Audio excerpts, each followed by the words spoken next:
I'm delighted to welcome Jeff Brown today. We're going to be talking about book marketing. Now, Jeff is a former military photographer, but he's now a photography business mentor, helping thousands of photographers with their photography businesses and helping them with their marketing.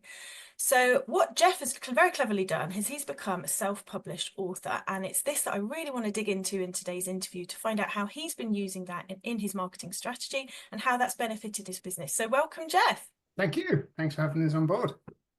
Delighted to have you, Jeff. I mean, you are literally the photographer's mentor. People in the photography business know of you. And of course, you've got some fantastic exposure through your books, but also through your mentoring on YouTube, podcasts, etc. So in the industry, you're very well regarded, and it's an honor to have you.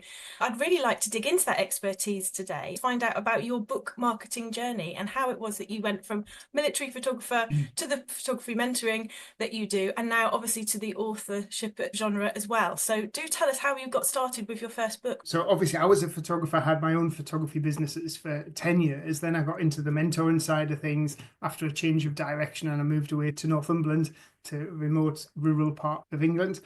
And I looked at a different way of publicizing my mentoring, because I noticed there was loads of mentors on like Facebook and stuff like that. And I thought, no, I'm going to go down the LinkedIn route. So I got really into LinkedIn, started seeing some amazing successes on LinkedIn. I thought, loads of photographers don't know about LinkedIn. Probably been about 7 or 8 years ago. Right. Yeah. Okay. So Completely different beast now, I suppose. Oh, yeah. And I mean, now it's the best social media platform for photographers, without a doubt, if you're wanting to get some return from the time that you put into it. But nobody was shouting about it. And I thought, well, one of the best ways to do it would maybe to write a book. And I've always wanted to write a book, but I'm dyslexic. But I had the ideas in my head. The problem was just getting it out there. So I actually sat down and I wrote the first book. I structured it out. Now, one of my things is I'm quite OCD. So everything has to follow a pathway. And that's the way I've written all my books since then. I start with the title. So what the title is, and that's got keywords in, then a subheading, which is the solution. It tells people what the book does, get a cover designed, and then I just start writing it out in a logical format.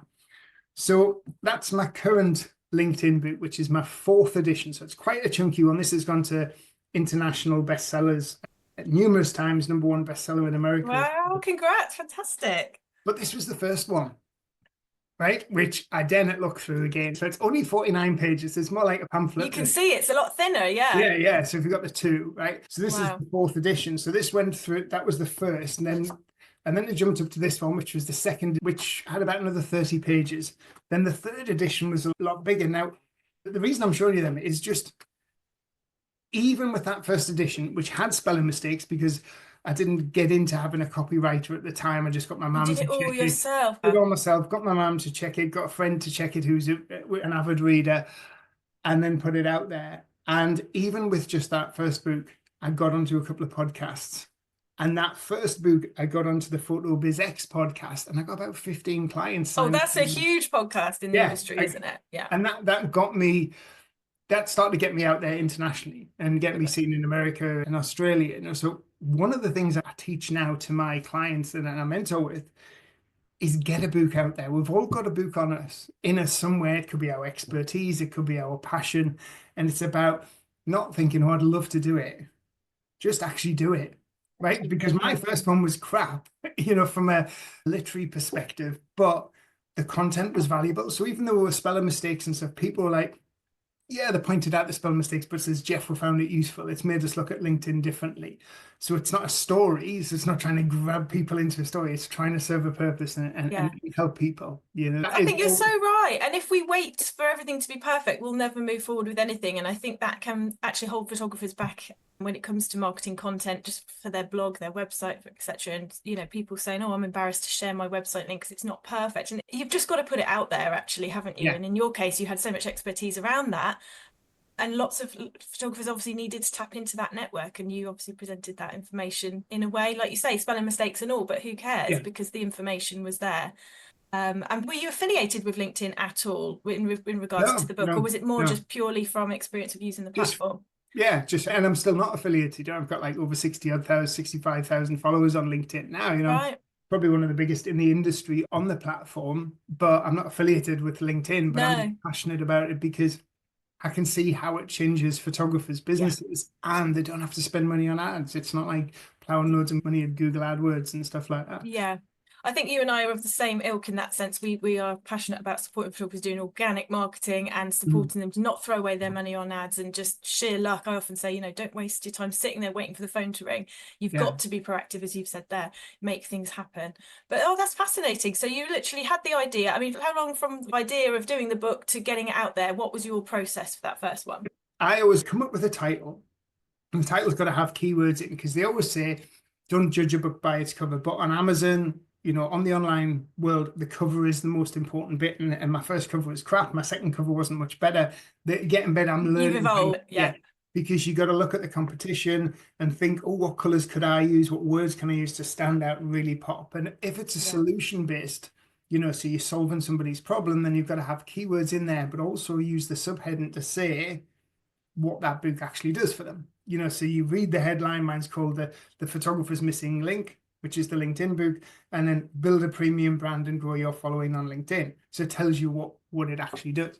So the first thing is to get your book name, then get the subheading, and then say, right, what is this book going to involve? And I'm going to write down the chapters. Normally I have about, in all of my books, and I've got 4 in total, and I've got 2 journals, one on mindset and the other on goal setting.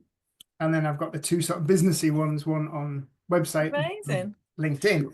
They all have the same structure. So it's about 10 to 14 chapters. Each chapter has about 1,500 to 2,500 words. With a solution-based chapter, a solution-based book, it's people aren't buying it to get involved in a story. It's not like Lord of the Rings. They don't want like 1,000-page count, What they want to do is get to the end of the problem quite quickly. Yeah. Yeah. So if you can produce a book that solves a problem or educates somebody in 20,000 words, great. And Yeah. people will pay more for a solution book. Whether they pay 10 quid for a story book, they'll pay 20 quid for a solution book. Interesting. So I always say, get the title right. The subtitle should tell people what they will achieve at the end, and then start laying the chapters out, and then just start thinking about writing a chapter every couple of weeks. So what I do is I set myself a very low achievable target of writing 250 words a day. If I set myself a target of writing 1,000 words a day, I would demoralize myself because I That wouldn't could hit feel that 1,000. overwhelming. Yeah, Yeah. I get So that. 250, some days I do 250, other days I'll sit down to write 250 and I'll do 2,000. Yeah. I'll just fly through If it. you're in the flow, yeah. Yeah, yeah. And I don't keep going back over what I've done. My idea is I get to the end of that chapter, then I'll listen to that chapter back on Word Read Aloud. And because Interesting. I'm dyslexic, when I play it back through Word Read Aloud, I can hear my mistakes. I won't see them when I read them because I'm dyslexic, but when I listen to it, I'll hear it. It'll also help me with my grammar and my punctuation, because I'll see when a sentence is too long, because Word Read Aloud doesn't pause, so it'll just read it as it is, and you Right, go, yeah. God, that's far too long, and break it down. And I think actually, as we speak, we naturally kind of end up blurring sentences into another, don't we? yeah, Because when we're having a conversation with someone like you and I always find that when I edit these videos, actually, I find that we've had some long, drawn out sentences and we knew what each other were saying, but actually, you do need to refine for a book in this yeah. instance, but a blog or whatever the use case is. And I think the other thing as well that scares people about writing a book, and especially when I was at school, I was kicked out of school. I was expelled from school when I was 16-year-old. Were you? I was a Wow. disruptive Okay. kid. I didn't get any qualifications, and it was because I hated school and my dyslexia was a problem. But I couldn't conform to the rigid sort of grammar and the way school, you can write any way you want now. It's all about the quality of the content. And if people enjoy it, so you don't have to follow the structures, as you can't start a sentence with because, or, stuff like that. That's all Yeah. out the window, and it's about educating people and giving people value. And when you write from that and you put some of your personality in, so somebody feels like they're sitting down with you in a pub and you're telling them how to do something, then that's when the magic starts to happen, because that's when I've seen with my books, people message me and send us a photograph, or I'm just in a bar with Jeff, or I'm on the beach with Jeff. I've had people send me pictures of them on the sun lounger, and then people connecting with me on social media. I've just been away for 3 weeks in South Africa and Canada on speaking events, and people messaging me to meet up with me because they'd read the book.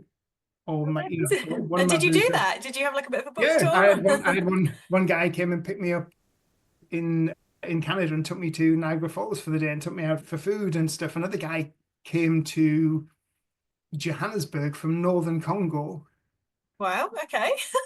because he knew I was speaking at this particular event in How Johannesburg, cool. and it just, yeah, it just shows you the power of, you putting something out there Yeah. and people enjoying it. It's, for me, writing a book has opened more opportunities and doors for me than anything else. I'm ambassador of 8 different photography companies. I'm president of the British Institute of Professional Photography, and a lot of that has come through ambassador for OM Systems, Olympus Cameras, and that has come through because I started writing books. I became an author, but when you become an author, you move from just being an average sort of person to maybe more of an expert or Yep. somebody with an opinion that is taken more seriously. And that opened doors to podcasts, magazine articles, ambassadorships, paid speaking events.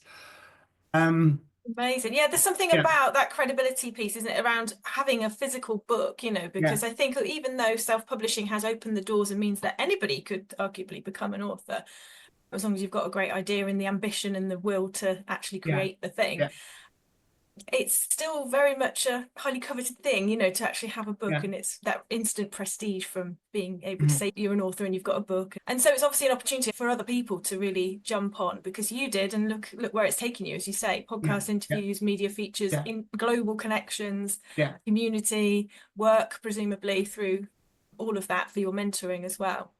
So, And on top of that, the books actually do make you money. I mean, I'm never going to be like, the next Harry Potter. I'm I was not going going to to say be J.K. J.K. Rowling, Rowling, yeah. But, billionaire. my books don't make me hundreds of thousands. They make me tens of thousands, in sales, but they actually bring me hundreds of thousands in opportunity. So the opportunity I get because of the book that comes through is worth a lot more than the actual book sales itself. And that leads to working with clients, speaking events, paid speaking events, sponsorships, So that far outweighs the physical money that I get from the book sales. However, I redid my will last year and I put in my Amazon login details because if I died suddenly or something like that, there's still money selling in my books, and that would go to my daughter. Yeah. Interesting. Yeah. There's Yeah. some months I can do 1,500 quid just on one single book. It's what you class as a passive income stream. And also with Amazon is the way the Amazon algorithm works is Amazon wants to sell as many of your books as possible. So they say the best way to make more money on Amazon is to write more books. So my initial idea was to write a book on how to create a successful photography business. And then I suddenly realized, no, I don't want to do that because I'd have nothing else to write. Yeah, So that's almost everything covered. Amazon will say if you, and plus people want shorter bite-sized stuff. So if you have an idea for your book as a photographer, think, how can I write that in 3 or 4 books? Yeah. Because Amazon will, you buy this book and it'll say, also buy Jeff Brown this one, or buy all 3 for this price. Yes. Because Amazon wants to sell more of your books because Amazon will ultimately make more profit by selling more of your books. And the way the algorithm works with Amazon is it will give you 60% of the profit and it will take 40% of the profit.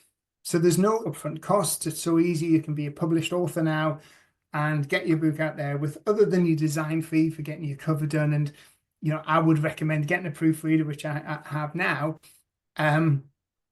It's not going to cost you a lot of money. You don't have to order 10,000 copies of your books for an exorbitant price and store them in your garage and then start shipping them out. Yeah. It's all done by Amazon. Yeah, it's brilliant. That's the KDP publishing platform, isn't it? Yeah, yeah. So with KDP, the other thing is you can also buy copies of your book at cost price. So Amazon will allow you to order up to 1,000 copies of your book at a time at trade price.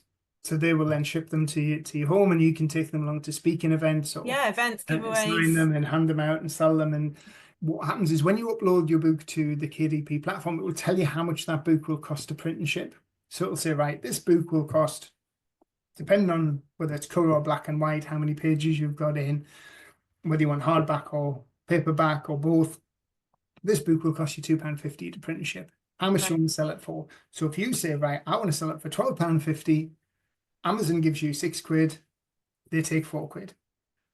And Right. then the 250 Yeah. is the printing and shipping costs. So that's simple. That's how it works, and then it's a case of getting it out there, pushing it. But the easy bit is writing it. the next bit I is was going to say there's so much in the here I want to ask you marketing. about, because we talked about the ideation part of it and then you just created it. Did we talk about the timeline? How long did that take you to go from that point? But I Normally, also want to talk about pricing as well in a minute, and how you yeah, decided on the pricing side of things. normally I've just wrote my first travel book, which took a year. That was a lot of research, but this book's a bit of a monster. It's 377 That's pages. a different book though, isn't it? Because you're going on location to different places and writing about those. I guess with the first book anyway, the LinkedIn one, you're kind Yeah, of just putting all of your knowledge about the platform and how to use it yeah, down. So in theory, yeah, that would be easier and yeah, quicker to create. Yeah. yeah. And then with regards to pricing, well, what I do is you've got to remember that Amazon itself is a search engine. So what you've got to do is you type in the subject and it will start to say, it will, if you put LinkedIn or LinkedIn, it will give various things that people have been searching for based on those couple of words that you Much like type. how Google works, you Yeah, can see exactly like predicted. Google Yeah. works. And then you can think, oh, hang on, that might be good for a title, or I need those keywords in. And then one of the best ways to do it is to start looking at other authors and authors with the most reviews, most five-star reviews. Or because if you see a book with 2,000 five-star reviews, you know that that author has probably sold somewhere in the region of 20 to 100,000 of those books just to get 2,000 Yeah, reviews. I quite. know how hard it is to get 100 reviews. So Yeah. you just constantly, and people just don't do it. With all the will in the world, oh, Jeff, I'll leave you a review, great. But whether they do it, you know, It's the so same with business reviews, isn't it, on Google My Business type yeah, listings yeah. as well. It's Mm. painful to actually get them if you really don't make it a focus of your workflow, actually. Yeah, and photographers do struggle with that, I know. So it must be the same with books. That's Best things to do fantastic. is look at your competitors, look at their book descriptions, and actually physically buy the book and then get it and read it and think, what could I give? What's missing from here? How could I improve this? And that's what I do with all the books that I write. And then also add that bit of personality into it. I don't want it to sound like a robot. That's why I Yeah. don't use ChatGPT. I don't use a ghostwriter. Everything is written by me. And then my proofreader, my copywriter, she'll just go through it and make a few grammatical changes and suggestions to change a few words, but not change the tone of voice. It's got to be in Jeff speak. Yeah, absolutely. And I think because you're so well known in the industry and people have seen you on video, they know how you talk. So I think it would be strange then to obviously have that different tone of Yeah, voice in your yeah, book. So I yeah. can see that's really important to you. Yeah, I mean, what's your take on that actually with regards to now ChatGPT and authors like churning out books that they haven't even authored essentially? Yeah, I What's your mean, take on that? I've had my experience with quite a few because I love to travel. So that's one of my big passions. And every time I go to a country, I'll buy two or three books on that particular country before I go and start reading up on it. So recently I've been to a few sort of like more obscure countries like Moldova and Transnistria, got a few books on Moldova and Transnistria, and I ended up sending them all back to Amazon. And Amazon actually I went to send them back, and Amazon said they must have had previous complaints before and says just chuck the books in the bin and we'll refund your credit your account because there's Yeah. so many people just churning out AI created books that have no personality. It's just been read like a robot and it's just lists and lists of stuff. And they've probably never even been proofread and just printed and put out there. And I think if you want to build your personal brand, which is what we want to do as photographers, then it's got to be you. It's got to be your personality. Be unique, be yourself. Nothing worse than somebody from England writing a book in an American style voice using ChatGPT. Yeah. I don't think if I'd automated everything and done it like that, I wouldn't get people messaging me on LinkedIn going, "Oh, do you want to come out for a meal?" and stuff like that. Yeah, you don't It's think it not would going have to had the have that. impact. Yeah, yeah. Mm. I mean, absolutely. I completely agree with And you the other because thing for me, I actually, even though I'm dyslexic, I enjoy it. I really do enjoy writing. And I've got a workaround. I know where I make mistakes, and I know with Word Read Aloud and Grammarly and Hemingway app and stuff like that, I can spot them. And anyway, even if I don't, the copyright will you've pick it got up. the support in place anyway. And Yeah, I think that's really yeah, interesting that you've obviously done your first book without that support. So, it sounds yeah, like, and then you've obviously learned how to improve it. And presumably then that's your template now for rolling out future books yeah. because you've got those systems and processes in place. And it's really interesting to hear how you structure your books and how you've worked diligently and have a set amount of words that you want to create each Yeah. day, week, whatever. That's really interesting as well in terms of that momentum and consistency for working on the book, because it is easy to start a project, isn't it, and then lose the will. One thing I do as well is I set myself a rough completion date at the very beginning. Good idea. But then as soon as I've got that title and the subtitle and the book laid out, then the next thing I do is I actually get my designer to design the book cover and do what's called 3D mock-ups, where you see like the finished Yeah, 3D. So you can start putting it out on social media and say, come in soon. You've made a nice. commitment, but you've also brought the book to life. So you think, oh my God, I need to get this out. Plus, I've Yeah, said on social media, it's coming out at the end of the summer. I've got to, I'll be quite loose. yeah. I'll say coming out at the end of the summer. So that gives me like a 2 or 3 month leeway. But Yeah, yeah, deadlines really help. And in a yeah, more granular way that maybe photographers can relate to, because if they're not publishing a book, is more just your content plan for your social media or your blog yeah, schedule. And I always tell clients to have that end point, that published date in mind, yeah, and then work backwards from it. So if you're planning to produce a blog every second Thursday, then obviously you've got to make sure you've done the work before that yeah. Thursday. And it's the same by the sounds of it with this. And I think that's a really good idea to have that deadline in place for sure. So in terms of pricing, we touched on that, but do you get any guidance from Amazon or the industry on No, it's pricing? it's basically just looking at what the competition is and what the best-selling books within that genre. I've got a piece of software that actually tracks other books within my competitors' genre for different and gives me a rough price. But if you think, well, hang on, I think my book's got more value in this, it's got more pages in, it's a deep dive, it's offering more, then put that extra £5 on it. It's Yeah. I've never had people come back to me and say your books are too expensive. I've had people come No. back and say they've been invaluable in helping me in my business. Well, quite. I mean, let's Um, be real. You're imparting your expertise, knowledge, all your advice for what, yeah, 20 quid or less, yeah, and I yeah, think in reality, if anyone had a consultation with you or joined your mentoring program, yeah, that it would be hundreds, possibly yeah, yeah, thousands. And yeah. so, of course, this is incredible value, isn't it, for every Mm, single reader who's purchasing that book at such a low cost. So, I mean, buying a book for 20 quid is a no-brainer, surely, to yeah, get all yeah. your advice. And for the latest book that I've done, which is slightly different, which is my first travel book, I've gone in a different direction as I haven't published this on Amazon. So Yeah, I've tell us published it about that, because through, I'm interested in hearing about, you've obviously done, like you said, journals where I'm presuming people can literally copy from templates in there or write in the book yeah, physically yeah, themselves, as well as the more educational, imparting expertise type book. yeah. And now you're doing something different again. So I've always had an idea to do a travel book. So I'd love to do a travel book. And 2 or 3 years ago, Northumberland create what's called the Northumberland 250. So it's a bit like the North Coast 500 in Scotland. It's a road trip around Yes, I know Northumberland, of it. covering all the key parts. Now, Northumberland, I've only lived here 10 years, but I feel like I'm more aligned to Northumberland than my birthplace of Sunderland because I'm a country person. I love the great outdoors. And it has so much to celebrate. 60 mile of beautiful coastline. There's more castles here than any other county. There's like 70 odd castles, Oh, loads of history, beautiful places to eat. And I thought, surely somebody should write a book about it. And it also worked well with like every weekend I'm either out on the motorbike, I'm out hiking, going different places. And I looked through all my photographs and I thought, I've actually got probably about 3/4 of the Northumberland 250 already just on Google storage from pictures I've taken. I right. mapped it all out. And along with another author, Debbie, who's from Northumberland, who's really into outdoorsy stuff, we started putting together the framework for the book. And then it started growing. I thought, well, we'll do like the recommended sites to see, best hikes for each one of the areas. We'll make it very, very photo heavy. So there's lots of pictures in there, and we'll also do the best recommended places to eat, but no chains. They've got to be bespoke, like the artisan bakers, the Yeah. Gin distillery, the good food pub places, the posh food trucks, all of that sort of stuff. So I ended up reviewing over 100 restaurants. Like personally, my girlfriend was like, I love this project because every weekend she was coming up. I've got to go out and, it's a business expense. So it goes through the business expense. So the end result is this book here, which is a bit of a monster. This is the hardback version and it's full color.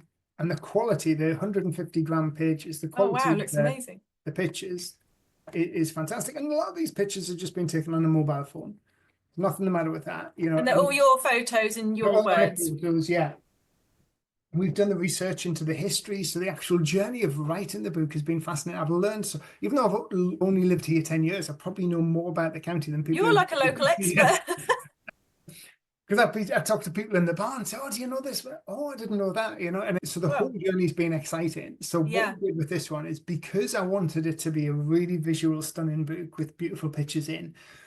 Amazon print quality isn't that amazing for photo-heavy books. Right, yeah. It's okay, but not Fantastic. So Mm. I thought, I'm going to create my own website and we're going to do our own self-promotion. And I'm doing our own self-promotion through building up a Facebook groups. The strategy around this is we've got a website. If you want to check it out, the website is northumberland250adventures.co.uk. So I built the website and I've installed an app called Book Vault. So Book Vault is available in the UK, the US, Australia, and Canada. And Book Vault used to be a printer for publishers. And then in 2020, they changed direction and started printing for the solo author as well, but at high street quality printing with runs of just one book. So for this Okay. fantastic hardback book with a little ribbon in, and I can buy just one of those. I've also got the paperback version of that as well. What we've done is we've ordered some hardback limited ones, which we sign in, we send in to people who are mini celebrities within Northumberland. So we send one to Robson Green. We're going to take one Oh, to okay. Cy King, the hairy biker, so we can Yes. talk about motorbikes and stuff like that. And we want to get them into hands of people who will appreciate it, who have an affiliation to the Northeast. But yes, so with these books, you can put the app into your website where somebody goes and purchases a book. The order goes to Book Vault. Your card gets debited for the cost of the book, and then you get the sales fee. So say, for instance, the book sells for 25 quid and it costs £8 to print and ship. Then all of a sudden you'll see 25 quid go into your account, £8 come out and go straight to Book Vault. As soon as that money comes out, Book Vault initiate the printing process. And it takes them 5 to 7 days to print and ship. And everything's just dealt with. That's it. You don't get involved in anything. And then people start posting in the Facebook group, oh, I got my copy today. Nice. So I think the point is it's superior print quality actually to Amazon, but for the other books you are using Amazon KDP and you're presumably planning to stick with that format for non-photography based books. But Yeah. that sounds like a great alternative, because I think obviously photographers, if they were producing a book, they would be very, very precious about obviously the print quality, as you are clearly Yeah. with this one, and rightly so. You want it to look amazing, don't you? So we're still selling it on Kindle, but with Amazon, you can't put it on as a print book and then sell it on your own website Got you. Right. individually Okay. and print and ship. Yeah. So you have to do it through Amazon. So we're only doing the print version ourselves and then selling the Kindle version. But I have plans for other photography business books, which will still continue to be through Well, Amazon. that was going to be one of my questions, Jeff. Like, you must have loads of other ideas, and I'd be very interested to hear what you're planning. One of the things I want to write about it, because it's a lot of photographers who come on board my program will say, we get talking about passive income because I say, you have all your eggs in one basket. You're an event photographer, you're a landscape photographer, you're an architectural photographer. Surely there's something you can write about or think about passive income. And then once we start diving into it, so I'll give you a few examples. So I've got a boudoir photographer, Sam Davies, who last year published 2 books on body confidence, which works perfectly with being a boudoir photographer, and talks about Yeah. her own body confidence journey. Then she did another one about body confidence for teenagers. Steve Campbell, who's a landscape photographer, he's written a travel photography journal for adults, a travel photography journal for kids, and he has written a North Coast 500 travel book because he actually lives on the North Coast 500 route.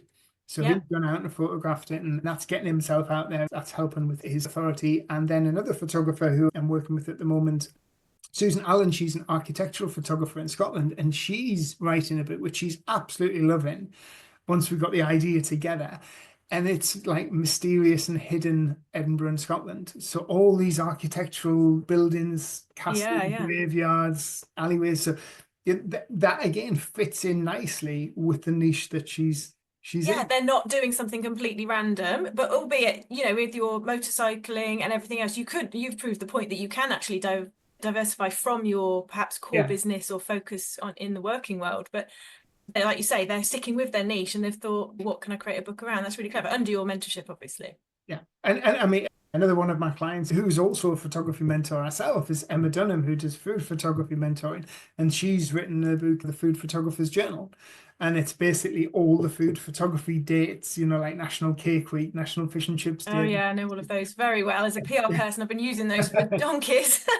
So that ties in great with her brand Yeah. as well, you know. So I think so. Once you do a book, then you can start thinking, oh, I could do a course on this. I could do workshops, both in person or as an online version. So that is one of my next projects, is to get photographers to start thinking outside the box and think about passive income projects, and also writing as well, because writing increases your authority, and when you have more authority, opportunities come your way, you know, and Abound, yeah. amazing opportunities. You know, it's about pushing yourself and getting it. And if I can do it, somebody who's dyslexic and was kicked out of school and hated the idea of writing, but always secretly wanted to write, and I've always loved reading books, then if I can do it, anybody can do it. Oh, I think it's fantastic. And all those examples you've shared have been really useful, I imagine, for getting people listening and watching this, getting the cogs turning in their brain. Because, like you say, there's probably a book in everyone, at least one as Yeah, well. And yeah. I loved what you said earlier about almost approaching it, very niched subjects, because actually that reminded me again of blogging. If you blog on your website, I approach content from like a content series perspective, very much in a Mhm. similar way to what you said there about the book. Take an idea and then how can you extend that idea or talk about it in more depth or talk about another aspect of that. And that becomes then a series of articles on your blog. And Yeah, I'm imagining that's very much the same as what you're saying here with your books. If yeah. you've got one idea, there's so many infinite ways that you can extend on it, expand, etc. Yeah. And yeah, it's very exciting when you say it like that. You make it sound like, And I gosh, think, there's you really know, lots of opportunities for everybody. when you think about your life, we all have experienced things in our life that other people want to learn from or Yeah. understand. I didn't realize till, talking about school and being kicked out of school and suffering from dyslexia, people coming up and, oh yeah, I had the similar problem, and those constraints of being bullied when I was younger and stuff like that has affected my mindset. That's one of the reasons I wrote that mindset book. Yeah, I've seen people who've written books about, giving up alcohol, women who've written books about how to cope with a stressful divorce. We all have been through something that other people maybe Yeah. at this moment in time want to learn from, and we've got that Yeah. knowledge, and it's a great way to connect. Yeah, absolutely. Absolutely. I'm an avid reader of books, and yeah, I'm always down, I go down the library every Wednesday with my kids and trying to get them into it, and they're hugely Yeah. into book reading as well. And there's always something new to find. That's what's so exciting about Mm. books, and always something new to learn. So if you're in that kind of mindset of, yeah, trying to expand your personal brand as a photographer, I think absolutely, as we've documented in this conversation, like this is a huge Yeah. opportunity. That travel book, we've already identified. We're onto our second one. We've got the third one, which we're going to be starting in the summer. Amazing. Yeah, so we've identified 5 titles for the Travel Northumberland book series. One is going to be quite exciting, which is going to be Haunted and Mysterious Northumberland. But what we're going to do is not just tell the stories, go and photograph it in black and white, so it looks quite, you know, Well, this is so dramatic and cool for you haunting. because it means that you can utilize your expertise as a photographer as well, isn't it? And get your work out there, try new things. I mean, that's ultimately what's so exciting. And I think for photographers, some people would probably say, oh, well, I'm not a writer. So, yeah, they want to share their photography, but not Mhm. necessarily do the writing part. I mean, what would you say to people who have maybe that hesitation, but maybe that secret desire to create a Well, book? you know what? We're probably incorporating this a little bit in the Haunted and Mysterious Northumberland, is we've identified 12 places that have a lot of history. Some of them have really bloody and turbulent past, because Northumberland was at war. England and Scotland were at war for 300 years, and Northumberland Right. was the separating border between them. So there's a lot of treacherous, horrible stuff went on there. But we thought, well, not just tell the stories and do the photographs. What about if we go to all these places? What about interviewing the people? So the Baron who owns the most haunted castle in Britain, Oh, wow. would he be prepared to tell us his story of living in this castle? The guy who owns one of Alnwick's most haunted pubs, which is cursed, would he be prepared to tell us his story and then say, what's your experience living here and what sightings have you had? So go along, do it as a little interview, get that transcribed, and then that goes in. So maybe 50% of the content isn't in our words, it's in somebody else's words. So maybe that could be Nice. another thing. And I'm just speaking to a guy who from Canada, and he wants to do a project on the heroes of his local area.